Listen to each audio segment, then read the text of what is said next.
Hello friends, இது பார்த்திங்கன்னா ஒரு ஆரி ஒர்க் ப்ளவுஸ் தான். இது ஆல்ரெடி இந்த ப்ளவுஸ் வந்து உங்களுக்கு வீடியோ போட்டிருப்பேன். இது வந்து நான் இப்போ ஸ்டிச் பண்ண போகிறேன். ஆனால் வந்து ஃபஸ்ட்டு சொன்ன மாதிரி தான், நான் ஃபஸ்ட்டு வந்து லைனிங்லேயே மார்க் பண்ணிவிட்டு லைனிங் வந்து எப்பவும் போல் நம்ம கட் பண்ணுவோம் பார்த்திங்களா, ஃப்ரண்ட்டு பேக் எல்லாமே கட் பண்ணி வச்சுருவேன். இந்த நெக்கு மட்டும் கட் பண்ண மாட்டேன்.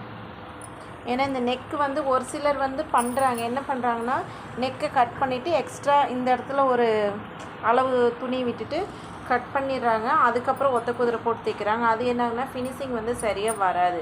ஃபினிஷிங்கை கட்டிலும் கழுத்து கொஞ்சம் கோணமானலாம் போயிடும். இது பார்த்திங்கன்னா இப்படி ஒன் சைடு மார்க் பண்ணி விட்டுட்டு கழுத்தை மட்டும் கட் பண்ணக்கூடாது. அதை தவிர்த்து வந்து நீங்கள் எல்லாத்தையுமே கட் பண்ணிக்கலாம்.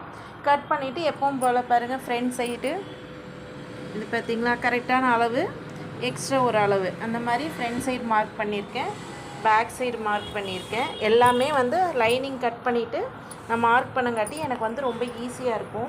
இப்போ இந்த ப்ளவுஸ் வந்தோன்னு நம்ம எடுத்து டக்கு டக்குன்னு கட் பண்ணி தைச்சிடலாம். ப்ளவுஸை வச்சு மார்க் பண்ணிங்கன்னா என்ன ஆகுனா, நம்ம மார்க் பண்ணுறது ஒரு மாதிரி இருக்கும். ரெண்டாவது நம்ம லைனிங் கட் பண்ணுறதுல ஒரு 1/4 இன்ச்சு 1/2 இன்ச் கொஞ்சம் டிஃப்ரெண்ட் வரும் இல்லையா, அது வந்து தைக்கும்போது உங்களுக்கு அது ரொம்ப இடைஞ்சலாக இருக்கும். இந்த நெக்கெல்லாம் பார்த்திங்கன்னா நம்ம இந்த அளவுக்கு விட்டுருப்போம். ஆனால் ப்ளவுஸை வச்சு மார்க் பண்ணும்போது சில டைம் விட மாட்டோம், நம்ம அப்படியே மார்க் பண்ணிடுவோம். நீங்கள் எப்போவுமே வந்து லைனிங்கை கட் பண்ணிவிட்டு மார்க் பண்ணி அதுக்கப்புறம் ஆரி ஒர்க் போடுங்க. ஸ்டிச்சிங்க்கும் ஈஸியாக வேலை முடிஞ்சிடும், உங்களுக்கும் ஈஸியாக இருக்கும். இந்த வீடியோ பிடிச்சிருந்தால் லைக் பண்ணுங்கள். தேங்க்யூ.